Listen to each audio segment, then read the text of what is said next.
Hey everyone, welcome to my channel. My name is Asia. I'm going to show you how I do these crochet butterfly locks with hair that I purchased from Amazon. This is my first time doing them. All the information will be down in the description box. If you want to see the outcome, stay tuned.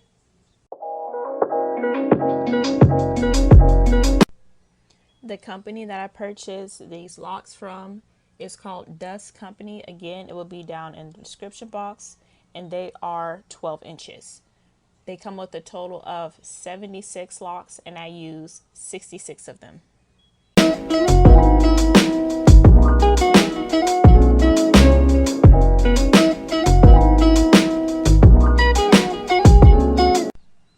This style took me a total of 4 hours to complete. It took me 1.5 hours to crochet the locks, and it took me 2.5 hours to wrap the locks.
I put the metal clip at the base of my lock, therefore when I am wrapping the hair, it doesn't twist and make the lock really tight to my scalp.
Thank you for watching. Don't forget to like, comment, share, and subscribe.